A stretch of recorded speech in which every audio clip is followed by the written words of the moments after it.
It has a 5-inch IPS screen. It is nice and bright, and you can adjust the brightness and run it in daylight or nighttime modes, so with a dark background and all that stuff. Obviously it supports wireless CarPlay from Apple and also the Android Auto, as I've mentioned.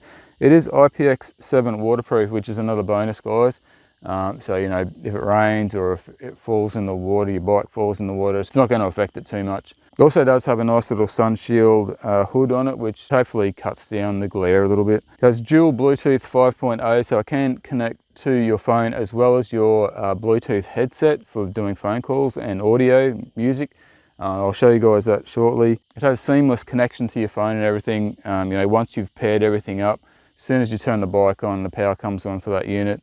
Everything pairs up seamlessly. You do get voice control with Siri and Google Assistant. The touch screen, of course, is glove friendly. And we do also have a micro SD card slot if you want to add media, music, video, to play videos as well. I'm sure there would be a use for that in some kind of scenario. Dash on that GPS bar. I don't really know what you would need to mount it to that. So just as a demonstration, there is, of course, the option to mount it to your handlebars. I've mounted mine down in the center of the handlebars where I generally used to mount my phone. It is tucked out of the way and it's easy to see, but I probably wouldn't use that as a permanent mounting solution on the T7. But it is easily mountable in a position like that with the provided U-bolts. And of course the ram balls, and there's a short ram arm included. It's actually quite good quality ram. So hopefully you can see all this, but yeah, that's basically where I've got it mounted on the T7. Cord's currently plugged into a USB port down here. Now obviously it does come with wiring to permanently wire it to your bike, so you don't need USB ports and stuff. You'll get a cord that runs straight to your battery, which is a nice addition. Now, obviously you wouldn't run it directly to the battery. You want to sort of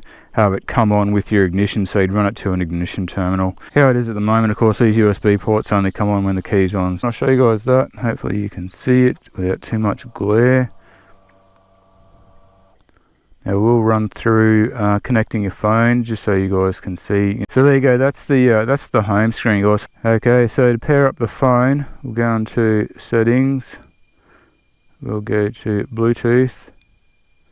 Visibility is on. Name, I'll rename this to T7. Okay, so with that visibility on, I should be able to go into my phone, go into my Bluetooth settings, and you can see here T7 has come up, so we'll go to pair with that. Pin code, I don't think we need that. Pair. Connected for calls and audio. And you can see the Android Auto is connected. Come up here, and this is automatically going into Android Auto.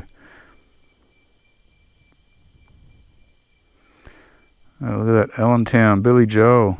So yeah, that's the basic screen for Android Auto. Obviously Apple CarPlay is going to look different. Voice command button for that.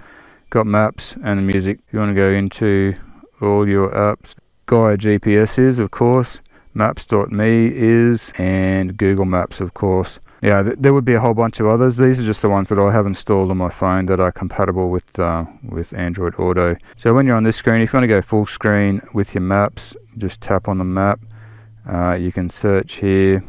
Got up there, Gympie Hospital. If you want to type in a destination here, you can it automatically brings up on your phone the keypad, but if this is in your pocket, you won't even worry about that.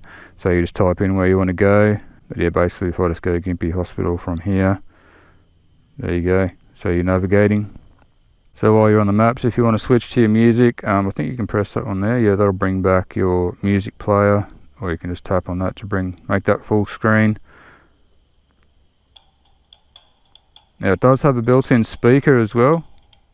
You can probably hear that, but what we'll actually do is I'll show you how to pair it with your helmet comms. Now that's going to depend a lot on what helmet comms you have, of course. Comes paired, which I'll show you guys how to do that right now. I think we exit out of Android Auto. We go into Bluetooth here. I'm going to set my comms into pairing mode. You guys won't be able to see. what I'm doing here, but that's okay. It's really going to depend on what comms you have. With the Ford Sports FX8 Air, I just hold the main big button in till it flashes blue and green, which it's doing now. And I just tap on Bluetooth search there. Ford Sports FX8 Air. Pair.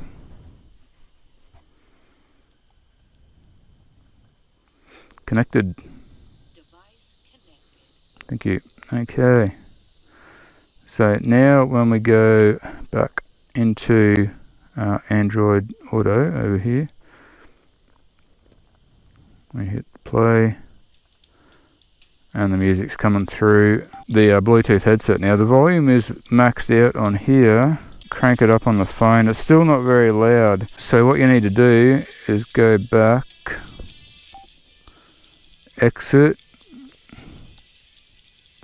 and adjust this volume here. It is very easy to use, and that's one thing that's really good about it. It's not, it's not complicated.